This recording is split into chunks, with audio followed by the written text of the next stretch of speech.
K-pop Demon Hunters Haja Boy's breakfast meal and Huntrix meal have just dropped at McDonald's. They're calling this a battle for the fans. What do you say to that, Rumi? It's not a battle. So glad the Saja boys could take breakfast and give our meal the rest of the day. It is an honor to share. No, it's our honor. It is our larger honor. No, really. Stop. You can really feel the respect in this battle. Pick a meal to pick a side. Ba-da-ba-ba-ba. At participating McDonald's while supplies last. Ryan Reynolds here from Mint Mobile. I don't know if you knew this, but anyone can get the same premium wireless for $15 a month plan that I've been enjoying. It's not just for celebrities, so do like I did and have one of your assistants switch you to Mint Mobile today. I'm told it's super easy to do at mintmobile.com/switch. Upfront payment of $45 for 3-month plan, equivalent to $15 per month required. Intro rate first 3 months only, then full price plan options available. Taxes and fees extra. See full terms at mintmobile.com. Hello there, Peabody here. And this is the Wayback Machine for traveling through time. And this is my boy, Sherman. Speak, Sherman. Hello. Good boy.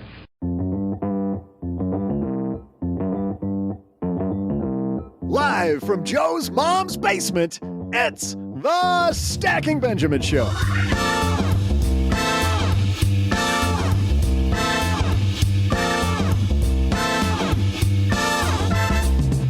I'm Joe's mom's neighbor, Doug, and today you'll learn how to live richly, more happily, and on less money with the host of the How to Money Show, Joel Larsgaard. Plus, the woman who gives us the secret financial tips of millennials, it's Paula Pant. And then the guy whose name sounds like something Charlie Brown would say when Lucy pulls the football away, it's OG. But that's not all. Halfway through the show, I'll share my chart-topping trivia question.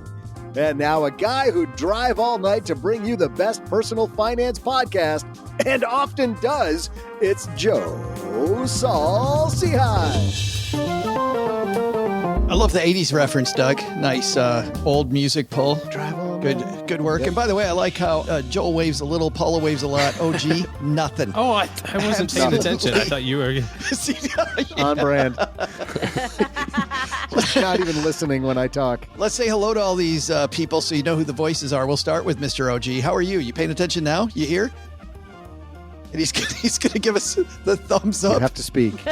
It's an audio podcast. Tried to do it. OG figured out a trick. You want to tell everybody in audio land the trick that you figured out? For some reason, when I do a thumbs up on a recording, I get a little emoji that says thumbs up. If I do double thumbs down, it's really awesome because then it starts raining. Pops up on the screen. Like a hurricane rain. It's not even like...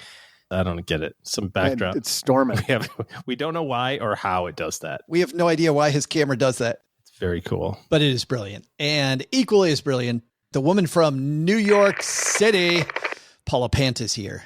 Yes, I am here. I cannot get my computer to do the fun things that OG's computer can do with the thumbs up and the thumbs down. If OG had to figure out how to actually do that, Paula, it would have never happened. Right? Like the fact that it's just magic is the biggest piece of it. So you were doing interviews just before now. I interviewed Tiffany Aliche, the budgetnista. Never heard of her. No idea. And we talked about all kinds of things. So among the various takeaways, she shared you should always know the difference between whether you're investing for retirement versus investing for wealth. Ah, awesome. Investing for retirement, everybody has to do. Investing for wealth, that's optional. That's fabulous. The distinction. You know, you had Tiffany Aliche, and you know who we have, Paula? Way, way, way better than Tiffany Aliche. We've got Mr. Joel Larsgaard from How to Money. Glad to be here. Thanks for having me. And I was told we were going to have jetpacks one of these days, but at least we have those fancy emojis on the recording software, right? That's right. Exactly. Imagine if, remember back in the 90s, Joel, if you could have known that we would be able to just put thumbs up, or you and I can't, but OG can put thumbs up and get the graphics. How great would that be? Would have blown my mind. So for the 4 people that don't know about How to Money, I don't know who doesn't know about How to Money. Come on. But for the people that don't know about it, tell everybody the awesome work that you and your crazy co-host Matt do over there.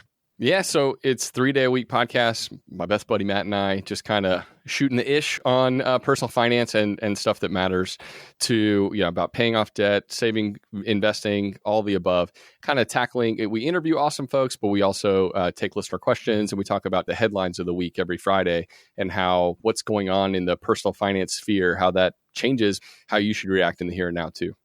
Have you guys ever taken a question that sounds like this?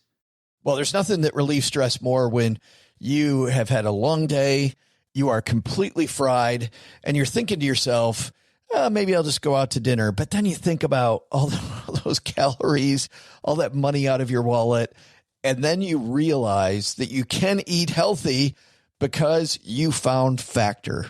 Factor is ready in 2 minutes.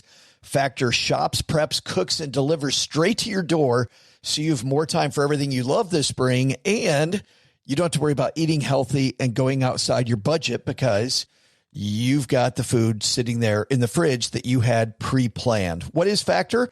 Well, Factor has meals built around your goals, whether that's weight loss, overall nutrition, more protein, or GLP-1 support for strength and workout recovery.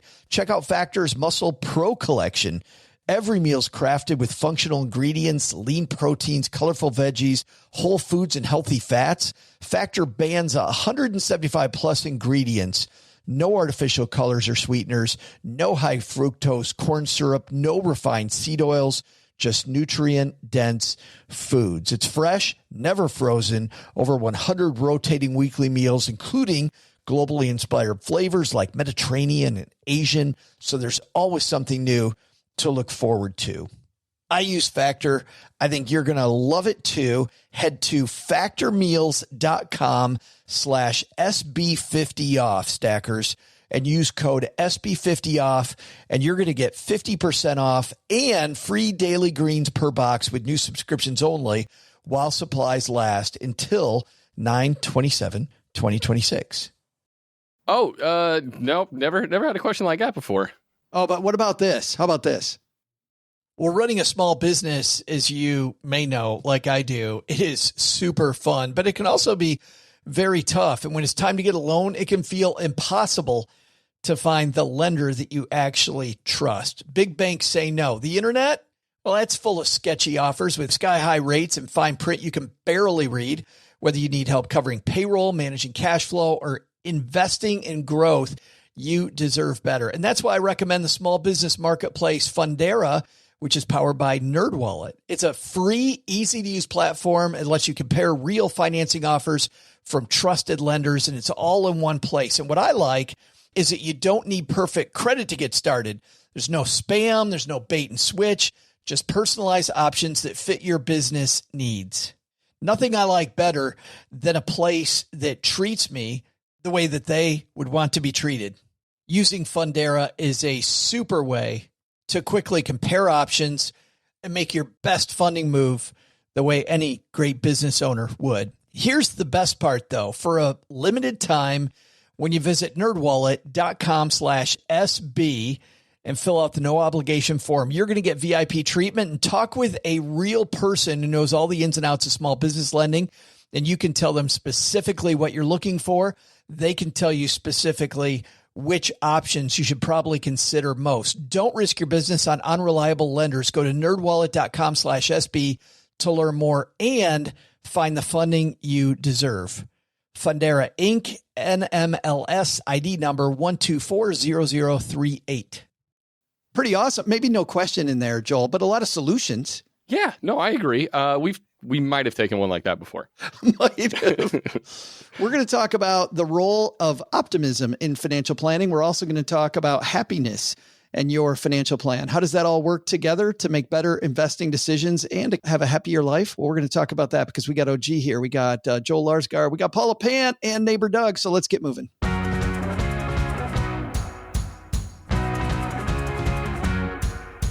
Our piece today comes to us from Fatherly.com. And in this piece, they talk about how life satisfaction changes over your lifetime. And depending on what life, you might be feeling satisfied as if you're hanging out with us. Or for stackers, maybe not as satisfied. It might have more to do with just where you are in the big scheme of things than anything else. But before we get to that, I think we ought to talk about our 3 participants' life satisfaction. You know how, like in the movie, if you're watching like a Netflix series and you just tune into like episode 5, they go, the story so far, right? We need to hear kind of the story so far, like life satisfaction for you guys. And Joel, you're the guest. Let's start with you. All so right. The story so far for Joel Larsgaard when it comes to life satisfaction, where are you at and how did it kind of get you to where you're at? Sure. So, I mean, if we're giving rankings of like out of 10 here, I'm going to say I'm like an 8 out of 10 on the life satisfaction front. If you'd asked me probably 4 or 5 years ago, I would have probably been a little bit lower. And so much it is moving up. It is, which is interesting because when you look at some of the stats about the happiness curve, I should be trending downwards right now. I'm 39, and it seems like the bottom point is like late 40s, early 50s, and then it starts to go back up. But I've definitely started to see, as I've begun to put work more in its proper place in my life, and as my kids have gotten a little bit older, I've been able to see my happiness metrics go up in my life. So I think I was working too much, and young kids and changing diapers and all that stuff just kind of slaps you in the face a little bit in some of those early years. And so I'm already moving back up, which is nice to see. Paula, how about you? This point in the story. I'd say 7 out of 10. Yeah. Okay. But getting to here, is that number improving like Joel's or is it going down? I think it's steadily improving over time. Okay. So let's talk about the trajectory. How did you get here? As I've gotten older, I lean more into what I want to do and not what other people want me to do. You know, in my 20s, moving to Atlanta, it was my parents wanted me to move there because they live there. I didn't want to live there. And then from there, I moved to Las Vegas. Atlanta, send your hate mail to Paula at... We will. So now I live in New York City. New York is a place that I have always wanted to live. It's the place that doesn't make any sense on paper. It's expensive. It has high taxes. It has brutal winters. But it's a place I've always wanted to live. And so I'm finally doing what my heart wants rather than what my head thinks is rational. I want to talk about how that goes into your financial picture. But first, OG, we're in episode 5 of the OG show. The story so far? I think I'm with everybody else, steadily increasing. We go through different stages, even within that upward slope of it kind of dipping every so often. But I think a lot of it has to do with the future. If you're looking ahead and you're seeing a lot of interesting and fascinating things and things that are motivating to you, then you're more likely to be excited about where you are and where you're headed. And if all you see in front of you is, diaper slapping you in the face, my goodness, that doesn't sound very fun. OG, I heard that and I'm like, you're doing it wrong, It's Joel. Especially bad when it's the dirty ones. It's really frustrating, I have actually had one of my children throw up in my mouth before. No. I win everything. Yeah. Your immune system is through the roof now. I don't have to be vaccinated for polio. Right. I am vaccinated. But, there's obviously those momentary dips and that sort of stuff when things don't go exactly according to plan. But I'm really excited for the next 25-year period. Well, I finished the warm-up 25 years, so I'm into the next 25. That's going to be, yeah. The best is ahead.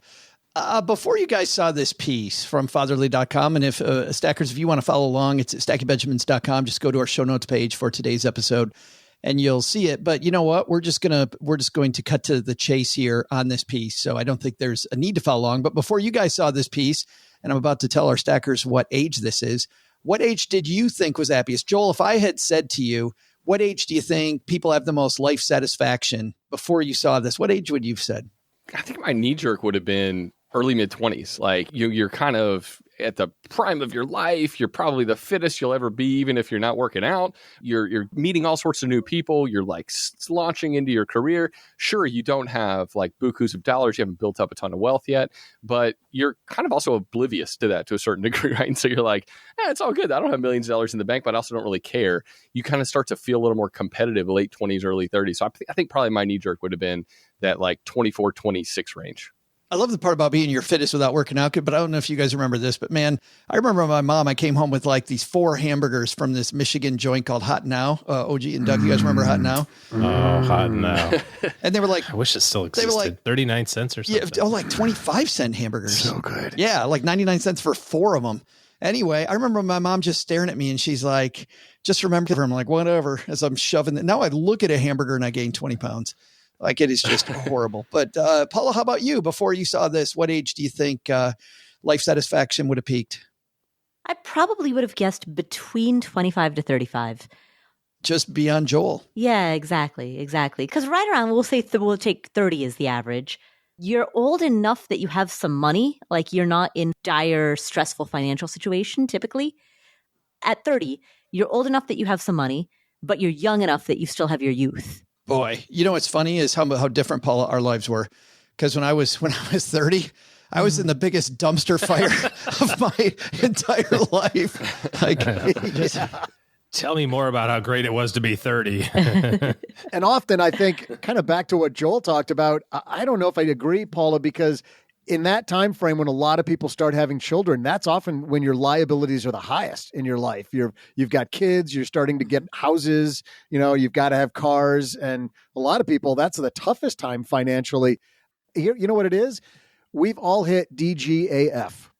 There is an age where you realize all that back then didn't matter as much as you thought it did. Yeah. But when you're in your 20s and your 30s, everything is important. You feel like every move you make, whether it's parenting or career or, choosing a spouse or a partner, you feel like every one of those is a major impact. And the stress is so high. And it's not until you get into your 50s-ish or 40s when you realize, it was all going to work out anyways. I didn't need to be so stressed. And I think that's why our happiness is going up. Well, and Joel's makes sense then because Joel's age was before that, right? Before all that stress started. So that's why Joel's saying it would have been happier. Yeah, it's typically pre-kids. I don't know. So I would disagree with the before all the stress started. Because when I think about the times in my life that I was the most stressed about things that in hindsight didn't matter at all, it was like elementary school, middle school, high school, like panicking about my grades. Like sweating. I'm sorry, maybe this is a South Asian thing, but like sweating because I got an A- instead of an A. All right. We've had just about enough of that. Yeah, Doug could have panicked about his grades more. Let's put it that way. Scoreboard. But like, I just remember how stressed I was throughout high school, because I was taking only 3 AP classes instead of 4. And oh my God, isn't that going to look bad on my college transcript? Right. And then you grow up and you realize none of that matters. Yeah. OG, how about you? What age would you have thought that happiness, life satisfaction peaks at before you saw this number? Yeah, I was surprised to see this number, in the article, because I'm kind of with Doug. I would have thought mid 50s or kind of early 50s, just based on the people that I hang out with. And I think a lot of it is more succinctly said by Doug when he said the DGAF thing. And both of you guys, Joel and Paula, said this as well, it just in a different way. So I started doing the things that I wanted to do. I started focusing on the things that were important to me. I started spending time on the things that were more important and with the people that were more important than doing what other people had assigned me to do. Because that's what, your whole life, as you work through school and as you're growing up and you start your first job, you're doing all of those things that other people are assigning to you. I've found that as I've gotten more and more engaged in the things that are just uniquely interesting to me and the things that I'm uniquely good at, and and continue to work to get rid of all of the things that I do not care about and I'm bad at and I have no interest in getting better at, and all that stuff. Like the better off I feel about everything. So yeah, I'm amazing at golf, so I'm leaning into it. At the 5 Freedom Retreat, there was a wonderful Australian woman who was speaking, Lacey. We'll get her on the show because she was excellent. But one of her things that you guys all kind of refer to, she has a name for, which she calls the shit to gold ratio. And so we got a bunch of shit in our life. How do we get less of that? And how do we spend more time on the gold? Joel, to your point, dirty diaper slapping you in the face. How do I get rid of that? For you, it might have been just partly kids getting to the age where they're fun instead of just dirty diapers. Yeah. I mean, that's part of it too, is I think there's phases, right? There's ups and downs. And there's certain things, I guess I could have controlled whether or not I have kids, right? I had a say in that thing, but in that decision, but it's also part of the stage that you go through, and you make the best of it. And there's so many of those times where like incredibly happy and joyous, but they're also just so draining, right? And so those years, I still remember them with fondness, but I think when I was in them, I was like walking into walls and I felt like my eyes were just so droopy and just could barely make it through a day sometimes, but they were still happy times, just not quite in the way that I get to experience my days now. And I am getting more of that gold in my life now. And so much of it is because my kids are just a little bit easier to deal with. There's less just physically taxing and demanding stuff that I have to partake in. I remember when my twins were that age, Joel. My son was an early riser and my daughter was an all-nighter. Like she was up late. So Cheryl and I got the best of both worlds. It was super fun. But I do remember like fondly some of that stuff. I totally do. But I would say my life satisfaction when they got a little older definitely went up, even though there were times, to your point, that were awesome. And Paula, I think to you, what was it, around 30 about the time that you became an entrepreneur? Maybe slightly before? It was slightly before that. So I started Afford Anything in 2011. So how old would I have been? Let me hold on. Let me do the math. 20. That'd been 26. So I was 28 years old. I was 28 when I started Afford Anything, but it was early. It was in its nascent years for the first handful of years. Not doing much of anything. But you get to 30 and you know it's going to be a success, right? You're a couple of years in, you know, you're going to keep doing it, I would think. Yeah. And at that point, Doug's hypothesis, I guess we're going to call it for now, of you're like, oh, all that stuff worried about the AP test. Right. Exactly. Like to an entrepreneur, that doesn't matter as much as it did before that. Right. Exactly. So yeah, I think 30 is around the age where you've kind of figured things out for a while. You've tested a couple of you've had some work experience. You've gotten some work experience under your belt. You've saved some money. You've maybe bought your first home and you have some life experience. You've traveled, you've worked, you've done some things. You have test-driven adulthood.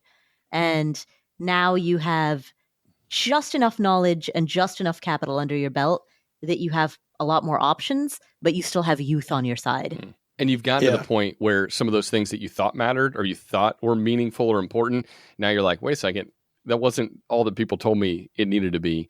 And I think that helps too. It brings some relief. Exactly. Well, let's unveil this number. Good news for most of our stacker community out there. Anybody who's under this age, maybe still there's some good news for people over this age, but life satisfaction, according to this piece, new data out shows that life satisfaction decreases from age 9. So it goes up until 9, goes down till 16. We will call that kind of puberty. I remember 17 and 18 for me being better years than 16. Like 12 to 16 was just miserable. Then it steadily increases until age 70. Age 70 is the peak. Joel, I would think that's good news. Sounds good to me. I'm like, 30 more years of my joy increasing. That sounds fantastic. I'm thrilled for that. I wouldn't have assumed that. Although, I don't know, I guess my parents are basically right at that age right now, and they just retired. Things are really good right now, and they're getting to spend more time volunteering, doing the things they care about, going on hikes. They're spending so much more time together.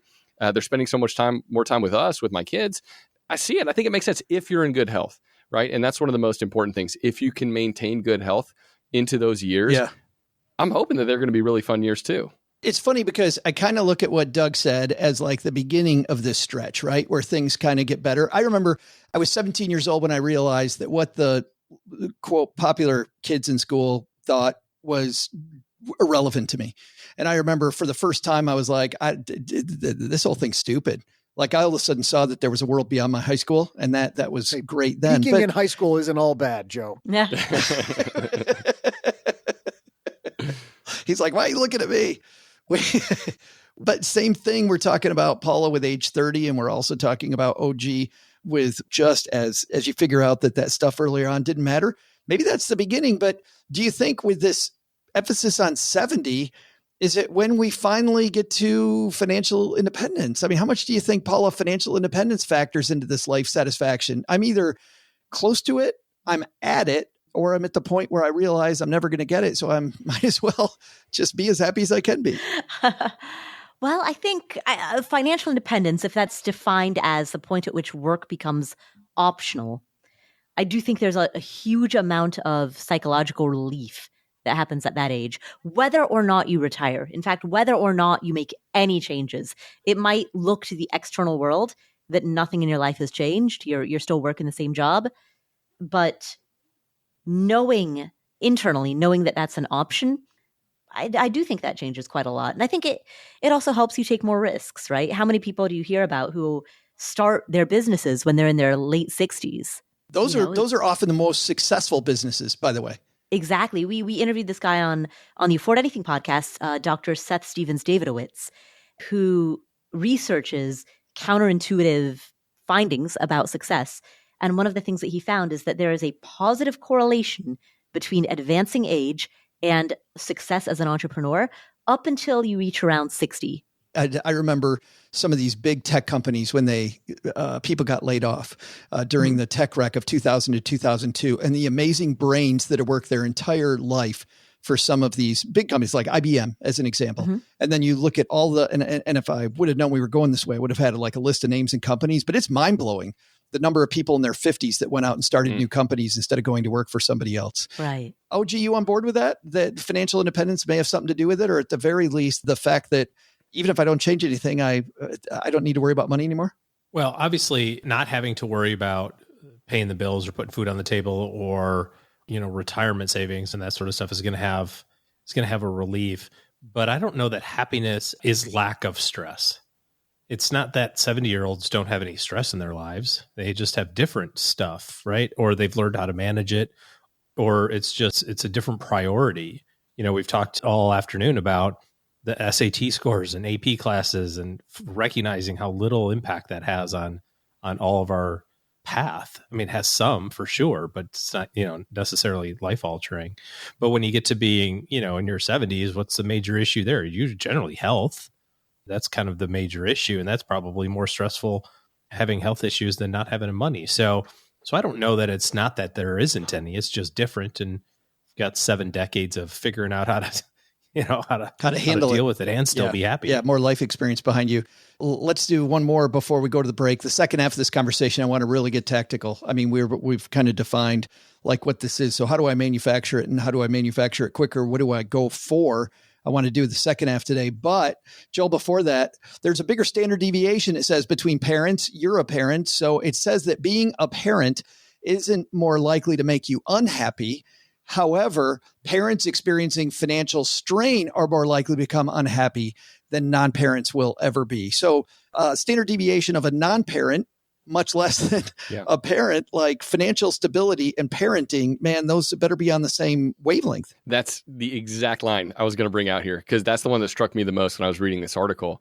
And I think it's 100% true. There's so much more kind of riding on every decision when you're parents, because you've got these helpless little beings that you've brought into this world, and you got to take care of them. And so if your finances are a mess and you feel like you can't adequately take care of your household needs, your stress levels ramp up to the max. And so I mentioned my parents retiring. Well, when I was a kid, my parents, greatest human beings on earth, but they didn't handle their money that well. They had a bunch of money issues. It's massively influenced my life and my trajectory. But I still remember, like, I can't imagine how stressful those years were. And I was just a kid, like hearing the arguments and hearing the difficulties they were going through. But I think it's so true. If you're a parent, and it's why starting early is so important on the personal finance front, on starting to build up savings and wealth and planning for the time in your life when you want to have kids, because it becomes so much more difficult to enter into that phase of life if you don't have much financial margin.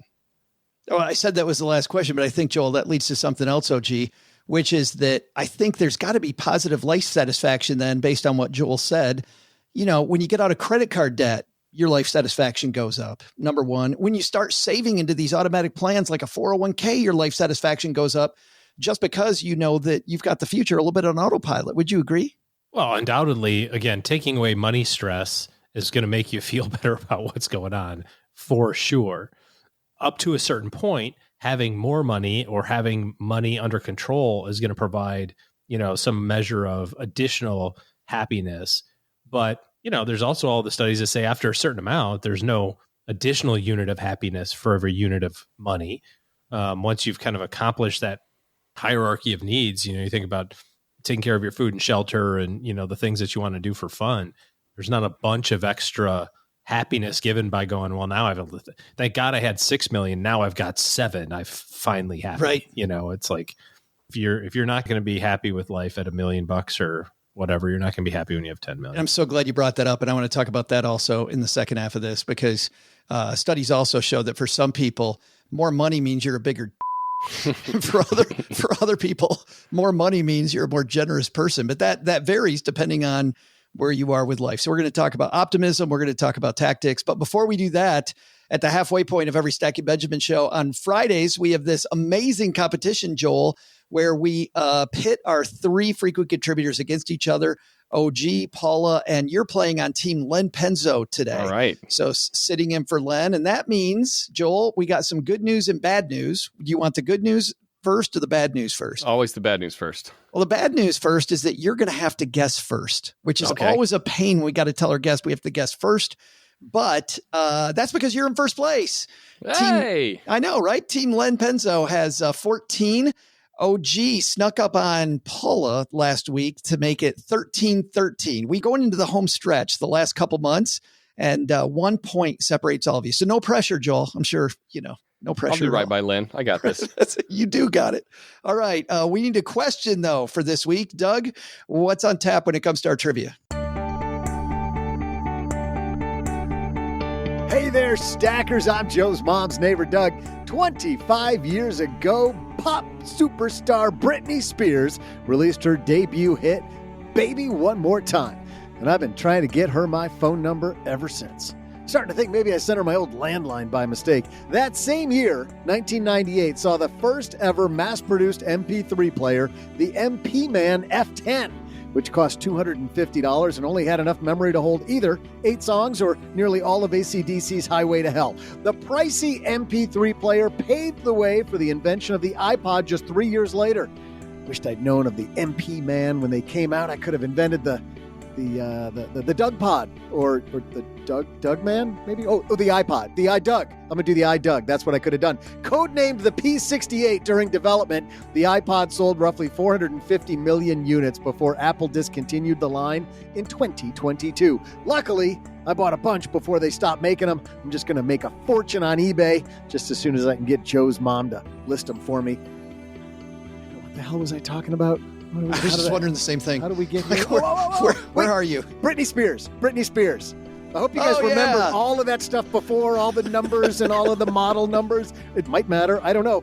Britney Spears and I both have been an immediate smash success, right? I mean, am I right? It was actually Celine Dion who was the #1 selling female artist of the year of Spears' debut. Don't take it personally, Britney. I'm still your #1 fan. Here's today's trivia question. It's probably going to be obvious to you by now. How much did Celine Dion earn in 1998? I'll be back right after I check the latest bids on my Beanie Babies.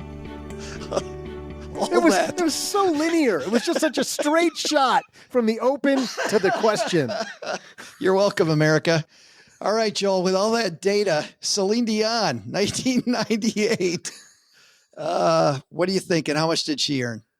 All right, I'm going to say $38 million. 38. It sounds like you put a lot of thought into that. I did. Tons of thought. I did. I've been doing a lot of math while Doug was speaking the whole time. all strategery. OG. Celine Dion.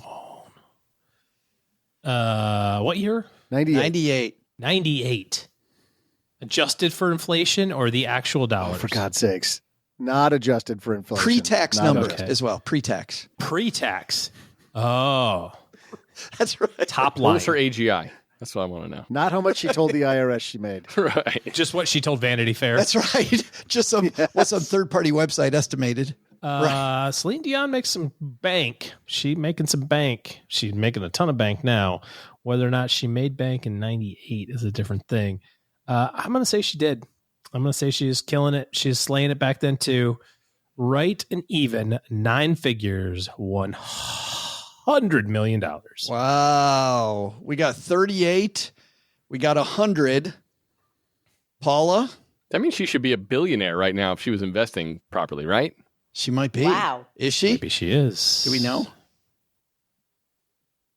Anybody? Bueller? Wow. I don't know. Don't know. No, I don't know. I don't know if she's a billionaire, but I'm going to take the under. So I'm going to guess $37,999,999. Oh, you're the Celine Dion non-believer? Oh. She's just playing the Price is Right the right way is what she's doing. Welcome back to the show, Joel. It's been a while, Joel. You got to get the rust off, but she was going to do that to somebody. It's so dirty. Yes. Paula, what do you think the real number is? Probably 30 mil. You're thinking maybe 30 million? All right. But the official is 37,999, 38 million, and $100 million. Who's right? We're going to find out in just a minute, right after this. In business, there is no room for guesswork. Every shipment matters. Every deadline counts. And when you're trying to keep operations running smoothly, the last thing you need is uncertainty. That's why reliability is at the core of USPS Ground Advantage. From the moment your package is first scanned in, it moves through a secure nationwide network, aiding in a timely and accurate delivery. You get near real-time tracking so you can keep up with your shipments. And with affordable upfront pricing, there are no hidden fees or surprise surcharges to throw off your cost sheets. It all adds up to predictable deliveries you can depend on, because knowing your logistics are handled lets you focus on everything else, your customers, your team, and the future you're building. Visit USPS.com/Ground Advantage to start shipping with confidence. USPS Ground Advantage. We mean business. I had a breakfast mentoring meeting yesterday with a young woman who was just amazing. She is graduating from college with a degree in wealth management, and she reached out hoping for some pointers. And listen, if somebody's in Texarkana and wants to go into this beautiful field of personal finance and helping people get their money together, that is incredible. But even more incredible is how she reached out, how she was trying to network. And I was having a discussion that finding the right person and avoiding the wrong person for a role, that's what can make or break an organization. And we just don't see that many qualified people. So how do you find them? Well, Indeed sponsored jobs is a boost whenever you need to find quality talent. If you're hiring, Indeed is all you need. You can stop struggling to get your job post even seen on other sites. You'll match with quality candidates with Indeed's sponsored jobs. Get matched with and hire quality candidates who can drive the results you need. Reach candidates who meet your specific criteria like skills, certifications, or location. It drives me crazy when I'm matched with all kinds of people who aren't a fit. I don't have that kind of time. People are finding quality hires on Indeed right now. In the minute I've been talking to you, companies like yours made 27 hires on Indeed, according to Indeed data worldwide. Sponsored jobs posted directly on Indeed are 95% more likely to report a hire than non-sponsored jobs. Spend less time searching and more time actually interviewing candidates who check all the boxes. Less stress, less time, more results. When you need the right person to cut through the chaos, this is a job for Indeed sponsored job. And here's what's cool, Stackers. You're going to get $75 in sponsored job credit to help get your job the premium status it deserves at Indeed.com/podcast. Just go to Indeed.com/podcast right now and support Stacking Benjamins by saying you heard about Indeed right here at Stacking Benjamins. Indeed.com/podcast. Terms and conditions apply. Hiring, do it the right way with Indeed. Joel, you opened things up with $38 million. You feeling pretty good about that number? You know, I thought I overshot, but I don't know. Once I heard OG's guess, I was feeling pretty good. Yeah, he gave you a lot of room, so you do have a lot of upside. He gave me a lot of wiggle room. The bad news is that woman next to you on camera didn't give you a lot on the downside. I know. Paula 37999, you seem pretty confident. Yeah, you know, I have a lot of space on the downside, so I'm feeling good. I'm feeling decent. But Paula, the big downside is the number of years where I've asked you if you feel confident, and you shouldn't have. Right? And you did. Right. I've learned never to trust these feelings. Where I actually look down the panel here, and OG has a history of being fairly close. You feeling good? No, shot in the dark. I do think that she's probably a billionaire now, but the more I thought about it, the more I'm thinking that most of her money probably came with the residency thing, you know, in Vegas, kind of post facto. Much later. Yeah, so. Well, there's only one way to find out. I'm sure Doug can tell us. Doug, what do we got, man? Hey there, Stackers. I'm Catholic school dropout and iPod DJ, Joe's mom's neighbor, Doug. During the break, I bought a bunch of albums from the late 90s on Apple Music. This iPod flipping business is costing me a fortune up front. It'll pay off, though. Today's trivia question is, how much did Celine Dion earn in 1998? The answer? after the debut of her mega hit, My Heart Will Go On, which was both a song written for me after I told her we should just be friends, and also, secondarily, for the movie Titanic in December of 97. Celine Dion topped the charts for months. She even came in at number 13 in Forbes' list that year of the highest earning celebrities in 98. And she's currently worth about $800 million. Close. Yeah, close. But here's the thing. In 98, she brought in, well, $45.5 million less than OG guessed, $17.6 million more than Paula guessed, and $17.5 more than Joel/Len guessed, because she brought in $55.5 million. Wow. My heart might stop, actually, but that means Joel, our guest, is our winner. That's for you, Len. Mr. Larsgaard, nice work. Thank you very much. Good job. All skill, 100% skill. That's right. Sure. That's right. It's just all the calculations I was doing here. It's all. I give all the credit to this brain. Paula. Wow, I'm stunned. I'm stunned. I mean, good for her. Off by $2. Right. That is true. With only maybe 7 more contests yet, Len getting a 2-point lead now. Big deal. Big time. Big deal. We'll have game night one of these nights. There's a 3-pointer coming. We'll see. So if we do a game show episode, you mean? Yeah, that's what I mean. Game show episode. Time for the second half of today's show. This second half is brought to you by depositaccounts.com. Joel, you know what happens when you go to depositaccounts.com? Tell me. Well, I'm glad to, because you can compare more than 275,000 deposit rates from over 11,000 banks and credit unions and do it all for free. In fact, we're recording a little bit. That's just what I was going to guess was going to happen if you went there. That's funny. You took the words right out of my mouth. He's got the light show going for depositaccounts.com right now behind him. How did you get that one? What was your motion? Oh, he does know what he's doing. I figured it out. I found out. Yeah. I found out what button does it, but I don't know what the reactions are. I'm gonna have to look it up. But anyway, Joel, when you go to savings, when you go there, you can look at, the top 1% of savings accounts. Top 1% is 4.89% APY. That's the top 1%. Listen to this. If you got the national average, you're at 0.47%.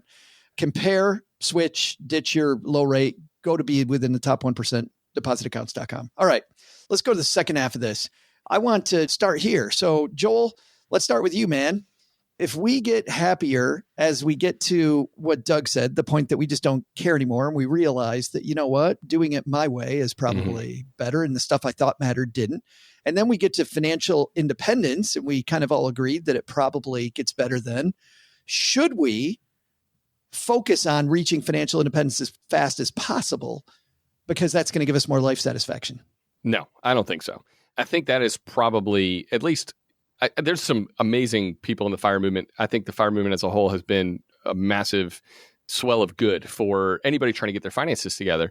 But I think at the same time, the FIRE movement, or just trying to achieve financial independence as quickly as humanly possible, it can diminish your ability to enjoy your life in the here and now. And so I think it's really important to try to strike that balance. And so, like, for me, I'm like coast FIRE or whatever, right? And so, like, I could stop investing altogether or whatever, but I could have worked harder earlier on, or shoveled more money into those retirement accounts, bought another investment property, and probably made myself more miserable in the process for some of those really important years, especially when there are other things that really needed my attention. And so I think taking a slightly prolonged approach to achieving financial independence is going to make most people happier. I've just met too many people where it was like, I had to get it done in 9 years or 11 years or something like that. And it sure sounds like that decade or decade plus was this hellish slog that a lot of people went through to achieve this number on a paper that in the end didn't actually bring as much satisfaction as they thought. Paula, you're nodding your head. Yeah, I think that's absolutely true. And I think there's a distinction here between lean FIRE and fat FIRE, right? So people who are pursuing lean FIRE often try to do so through shrinkage, right? They just try to cut and cut and cut and cut and shrink their way down to the most bare bones life possible so that they can then retire as early as possible. So that's Jacob from Early Retirement Extreme, who lives on a budget of $7,000 per year, right? Those types of examples, you see people who are just, they're obsessed. I was having this conversation the other day with Brandon, Mad Fientist, and we were reflecting, he was talking about how when he was in his 20s, he wouldn't turn the heat on in Scotland in winter, right? It was like freezing cold, but he refused to turn on the heat because he just didn't want to pay the heating bill. He had plenty of money. He was an engineer, software engineer. He just didn't want to pay the bill because that money compounded over 40 years would be, so much more. So, when you get to that kind of a almost obsessive mind space, it's not sustainable. And eventually the pendulum is going to swing. And when it does, it's going to swing hard, right? It's going to be the sheltered kid who then just goes and parties. Yeah. Or even if you can sustain it, the people around you are probably going to really dislike you because of your intensity in that direction. Like your spouse might be like, turn the heat on, man. And so I think that can be a real problem that a lot of people experience. And they hear what can be true about how much they can build wealth and the more money they funnel away. Like you see the charts and you like run the numbers on a calculator and you're like, holy crap, I could be financially independent in 9 years or something like that. But you don't realize that those 9 years are just going to be like potentially some really, really, really difficult years in order to achieve that goal. And if you just stretch out the goal a little bit, you might actually be able to enjoy your life in the meantime while you're working towards it. Enjoy the time and just enjoy the ride and get there at a decent time, maybe even ahead of a lot of people, Joel, just because you're intentional. Yeah. I mean, I think that's the thing is you are going to get there ahead of most people, even if you extend that timeline out. There's no need to rush and go nose to the grindstone, 75% savings rate necessarily.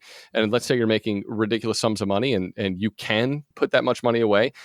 I guess that's fine, right? But I think for most people, what it takes, the amount of sacrifice that it takes, the amount of things you have to put off that you would like to do now, or the amount of work that you have to engage in to make the income in order to achieve FIRE, it's going to disallow you to enjoy some of those hobbies or in some of those friendships that are really meaningful and important too. And mutual friend Wes Moss, he writes about the secrets of the happiest retirees. They have more core pursuits that they enjoy and they have healthier relationships. And the thing is, you can't turn that off and on like a light switch. You have to be engaging in those things throughout your working years. And so if you're like, think that you're going to like hit that fire switch, you're going to retire. And then you're going to be like all of a sudden super happy and thrilled to get to enjoy all those things that you haven't actually been doing for the last decade. Well, it's unlikely that those things are going to be as enjoyable as you thought in your relationships. Like all your friends are probably still working. And so you might find yourself twiddling your thumbs, not sure why you worked that hard to get there. We've been quoting that same stat a lot here, Joel. That I love that stat. It just shows this, where you really need to head. It's interesting, OG, this piece walks into emotional states, right?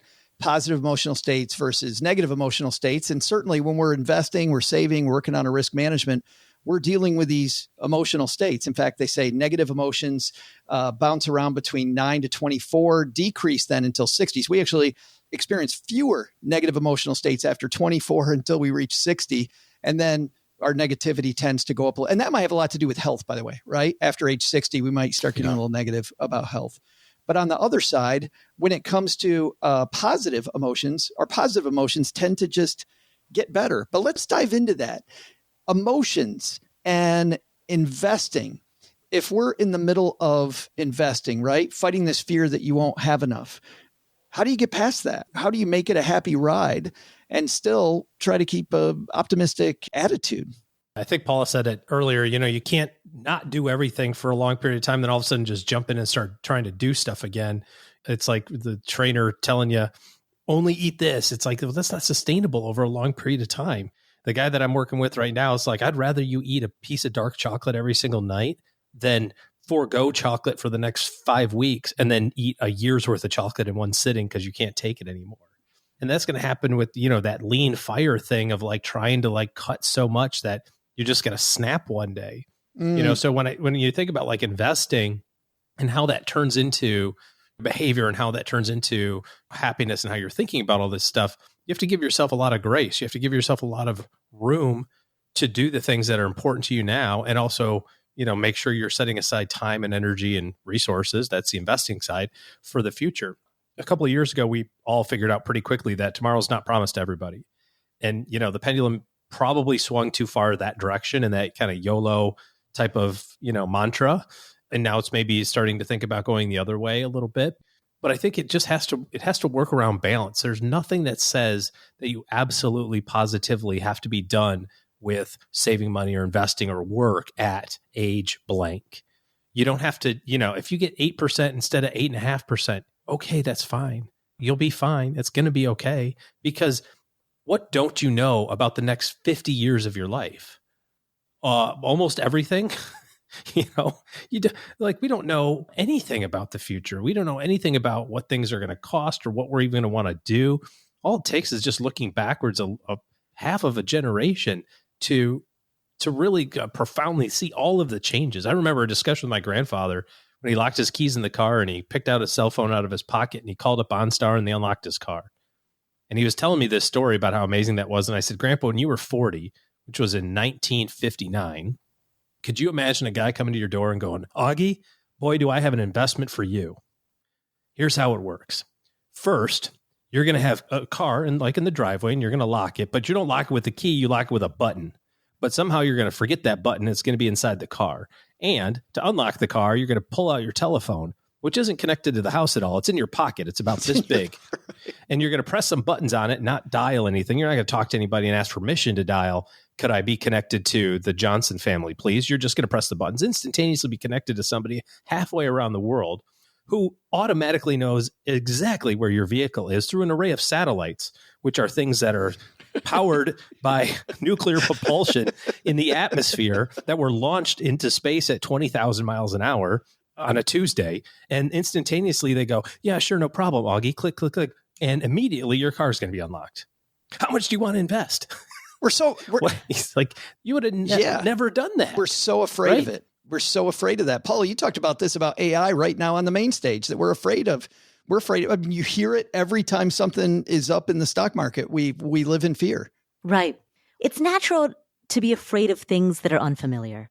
And every time historically that we've had some new disruptive technology, it has typically always been met with fear from the general public. And so the example that I gave in my talk were self-operating elevators. It used to be that every elevator had an elevator operator who worked in it, right? You see this in old movies, typically a man with a fancy hat who's in the elevator and he presses the buttons and he's the elevator operator. I still felt those elevators at FinCon were weird. They were weird. Yes. There was a bank of 6 elevators and you would just put in what floor you're going to and it would tell you which elevator to stand in front of. You get on and it would automatically take you to your floor. And I was like, does we really trust I'm going to end up at my floor? Paula, when you were talking about that, it made me think of people, gas pump attendants. And how that's something similar. That's a similar thing where I think it's still in one state. I think Oregon still has gas Jersey, pump right? Jersey just got rid of it. Oh, they did? One of them did. And so it's so funny. It's one of those things where a long time ago you'd have been like, you pump my own gas. That's insane. But now you're like, why would I need someone to pump my own gas for me? Buggy whip sellers. Right. Yeah, Horseshoers. Yeah. Well, how important then, Joel, do you think optimism is in this whole game? Having a more optimistic attitude? Oh, man. I think it's huge. And I don't think it's some sort of like manifest your reality through good thoughts. I don't necessarily think it's that. And so I don't think it's being disconnected from reality. I don't necessarily think that's what optimism is. But I think we have entered this pessimistic era in the United States where we have, it's not like everything's bright and sunshiny for every single person.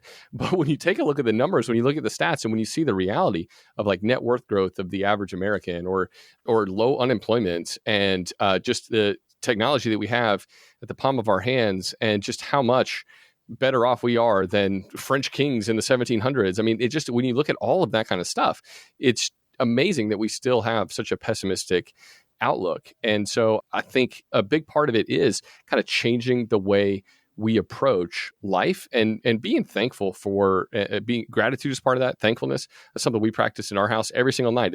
We do this rose, thorn, and bud. What was great that happened today? What was like crappy that happened today? And then what's the thing you're looking forward to in the future? And I think the more we can practice that, we can call out what's good, the more it helps us to be able to see what's actually good in our lives and to anticipate what good is coming down the pike. Joel, if you're looking to mix it up, you can do the rose and thorn, and then we do a wiggly worm, which is your funny thing that happened today. I like that. All right, might add that one in. That's awesome. Research, Joel, agrees with you. There's this study that continually is referenced when I looked at the role of optimism, when I did some research on this. And the research back in 2001, but everybody points to it still today. This is from the Journal of Personality and Social Psychology from researchers at Rutgers, Carnegie Mellon, University of Miami. Basically said people with an optimistic outlook do way better in terms of not just their investing success and their financial success, but just they're more likely to get the job.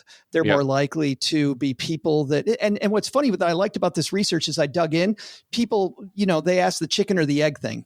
Are we born optimistic, and then because of that, things go better for us, or can we develop it? And they believe very strongly you can try to develop that. You can really work on that yourself and change everything. And by the way, the big thing that these guys found was optimism goes along with something we talk about with longevity and with this feeling of being happy in life that we've been talking about today, having good social circles. People want to be around optimistic people. And because of that, Joel, to your point, people need to have a community. Wes talked about that in that book that you referenced to. Yeah. You need a community as you get older, and you're much more likely to have one if you're optimistic. From everything I've read, it's like a 25-75 split. Like 25% of your personality is kind of ingrained when it comes to optimism or pessimism. And then the other 3/4, you have a lot of say over, right? And so there is a lot of autonomy that you have in how optimistic you are in your approach to life. And one of the interesting things too on optimism, like there was a study of like salespeople at one point, and the most optimistic salespeople made a lot more sales. They made a lot more money. They were more successful in their career, and they had a lot more fun doing it. And so I think there's a lot of truth to people gravitate towards the optimist. I was like sitting next to, on the way to FinCon, this lady, middle-aged woman, and she had been in sales for years, and she's like, I just love people. And she was on her way. She was like top 3 out of 30 in selling for her company, and she got like a special trip because of it. I was like, no wonder, you're awesome. Like she just wanted to chat the whole time. I kind of wanted to take a nap, but anyway, we hung out. I was gonna say sometimes that bothers the crap out of me. Right. It depends Keep your on optimism to yourself, lady. Right. Exactly. But I was like, of course, you are the one who's crushing it because you love people. Like she said that so many times. She's like, I just love people, and I think the more interested you are in others, the more optimistic you are about the future, the more good things are going to come to you in your career and in your wealth building efforts. Let's end this on that note, which is I'd like just very quickly from each of you as we say goodbye. What's an optimistic thing our stackers need to hear? What's an optimistic thing about saving, investing, your ability to do it? OG? I think the biggest thing to recognize is that you have way more time than you think you do. Wherever you are, we're talking about being 30 and you've got your life figured out by then and probably have tons of money. Maybe that was Paula, not OG, not me, not Joe. I'm waiting for all of that to show up in my life, which would be great. Anytime it's ready to have it figured out. But wherever you are, you've got plenty of time. So don't get stressed. You got plenty of time. I love these stories of people that started in their 50s and still make it. I think if you do this, it's supposed to do something. Oh, he's trying to. You got to make the fireworks go off behind you. Oh, firework! Like I can do that. This is a function called reactions as part of one of the later Mac OSs, and he's got reactions turned on. I just figured it out. Yep. Yeah, everybody's really loving it. There goes balloons. It's great in an audio podcast as we get silence. As OG tries to make the balloons go up. Yes. Paula, something optimistic our stackers need to hear from you? I would say we are at the precipice of some of the most astonishing technological innovations that our society will ever have seen. AI, AR, VR, innovations in biotech.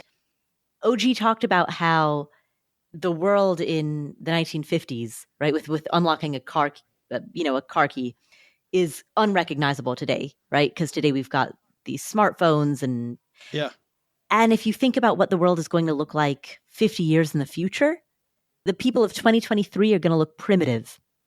And so given that we are on the cusp of so many innovations and so much advancement, that's just a breeding ground for opportunity, both as an investor and as an entrepreneur. So there's a lot of reason to be optimistic when we're on the verge of so many big advancements. Joel, you got the last one, man. Yeah, I think your outlook is almost like a self-fulfilling prophecy. The more pessimistic you are, the more prone you are going to be to see the negative, to see the downside. And the more you can hone, harness, and kind of propel yourself to... I thought you were looking for another H word. He totally was. Maybe. I should have. The more you can really push yourself in that direction to see what's good, to see the good currently in the here and now, name it. And then I think the more you're actually going to see the good things happen in the future. And the more good things are actually going to happen to you too. That is, I think, a fantastic note to leave it on. Guys, thanks so much. Let's find out what's happening where you are before we, this is the section we call the back porch. We're going to go out on the back porch, see what's going on in the neighborhood. And we start off with the people on the back porch with us, which are OG. What do you got going on this fine weekend in November, my friend? Oh, goodness gracious. Just trying really hard not to turn on our Christmas lights. We're an early Christmas light turner-oner. I'm going to do it. We're just, probably going to do it too. We're probably going to do it. I'm going to do it. Time goes, you talk about you have lots of time. When it comes to Christmas lights, you can't start soon enough. There's not enough time with Christmas lights. I agree. I'm for this. I'm for They've this. been in Costco since September. That's true. No, I am firmly team Christmas lights don't go on until after Thanksgiving. Bah humbug. Yeah. Bah humbug, Paula. Keep that crap to yourself. And by the way, I also like the idea, the lights, we can take down the trees after Christmas happens, but I still like the idea, especially in the northern states, of leaving the lights up all winter long. Because once you get to January and that crap comes down, it just gets depressing. Like let's leave the fun lights and keep it. I don't know. We got to start a revolution there. Paula, what's going on at the Afford Anything show? Well, on the Afford Anything podcast, Tiffany Aliche, the budget knee stud, joins us. I think I knew that. How did you guess? I had no idea. So Tiffany Aliche, the budget knee stud, joins us to talk about. She shares her personal story, and then we talk about how to reach financial wholeness. 10 steps to financial wholeness. Awesome. And that's where Finer Podcast. Yes. And that'll be at the end of the month. So coming up. Yes. So you can get prepped by listening to the other shows, like it's a ramp up to that amazing show. Exactly. Yes. Exactly. Yes. Maybe spend some time also listening to this amazing How to Money show. You should do that. Right, Mr. Larsgaard? We totally, absolutely. What are you doing with your life if you're not? What do you crazy man Matt got going on? So, okay, we have an interesting interview episode coming up with a guy who's an expert on prenups. And I got to say, I'm the kind of person who's willing to have my mind changed. My mind was changed in the process of researching and recording that episode. So Paula's on that train. What was your thinking before this and what's your thinking now? So I was a hopeless romantic who was like, who needs prenups? And when you're saying all the things you say when you get married, why in the world do you have to make this legal document in case things don't work out?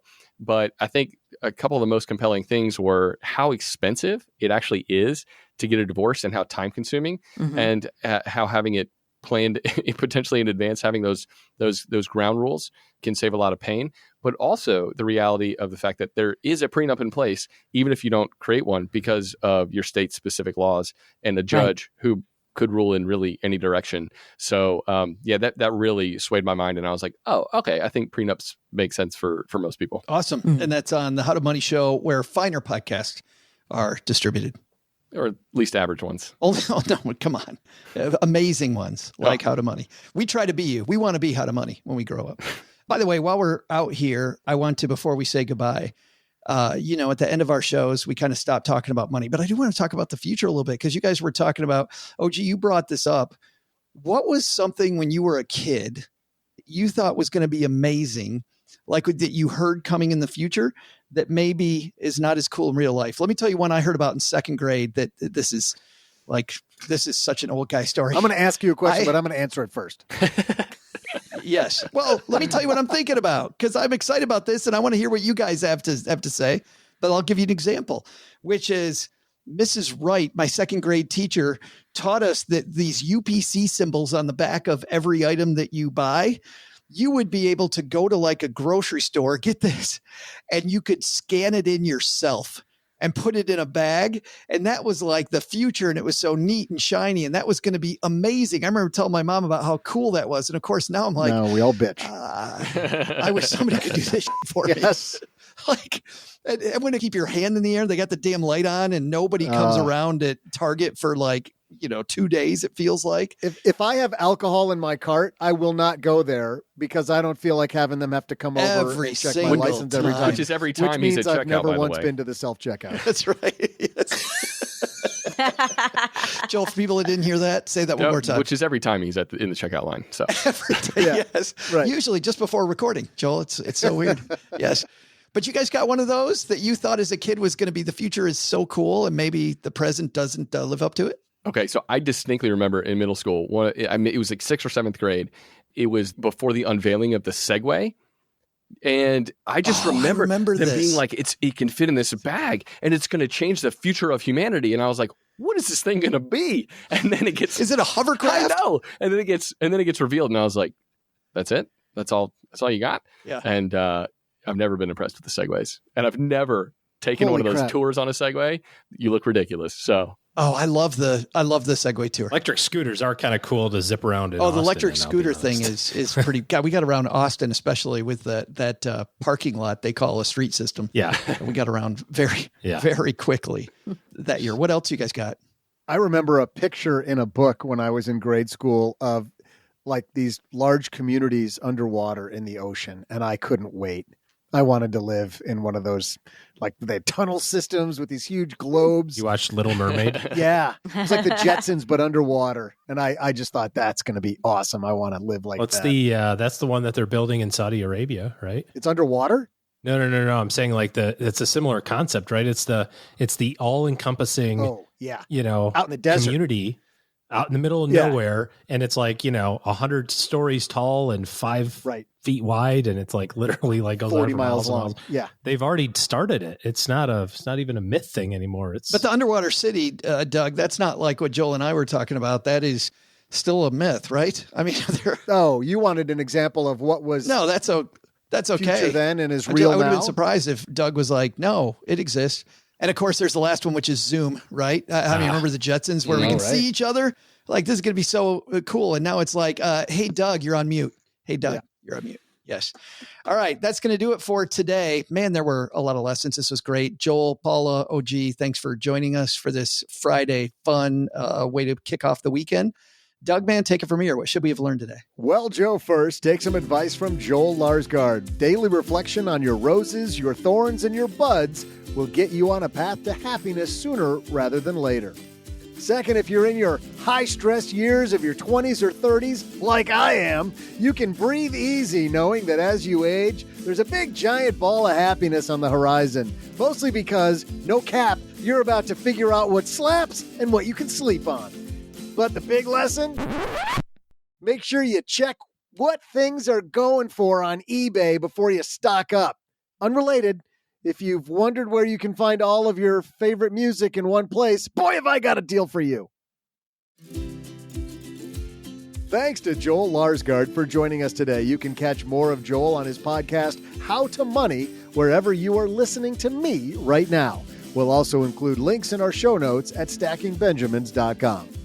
Thanks to Paula Pant for hanging out with us today. You'll find her fabulous podcast, Afford Anything, wherever you listen to finer podcasts. Thanks also to OG for joining us today. Looking for good financial planning help? Head to stackingbenjamins.com/OG for his calendar. This show is the property of SB Podcasts, LLC, copyright 2023, and is created by Joe Saul-Sehy.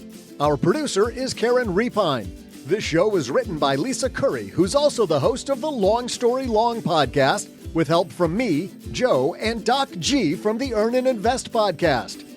Kevin Bailey helps us take a deeper dive into all the topics covered on each episode in our newsletter called The 201.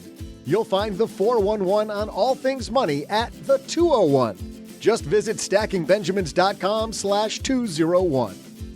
Wonder how beautiful we all are? Of course, you'll never know if you don't check out our YouTube version of this show, engineered by Tina Eichenberg. Then you'll see once and for all that I'm the best thing going for this podcast. Once we bottle up all this goodness, we ship it to our engineer, the amazing Steve Stewart. Steve helps the rest of our team sound nearly as good as I do right now. Want to chat with friends about the show later? Mom's friend Gertrude and Kate Youngkin are our social media coordinators, and Gertrude is the room mother in our Facebook group called The Basement. Say hello when you see us posting online. To join all the basement fun with other stackers, type stackingbenjamins.com/basement. Not only should you not take advice from these nerds, don't take advice from people you don't know. This show is for entertainment purposes only. Before making any financial decisions, speak with a real financial advisor. I'm Joe's mom's neighbor, Doug, and we'll see you next time back here at the Stacking Benjamin Show. What do you suppose they call that? A novelty act? I don't know, but it wasn't too bad. Well, that's a novelty.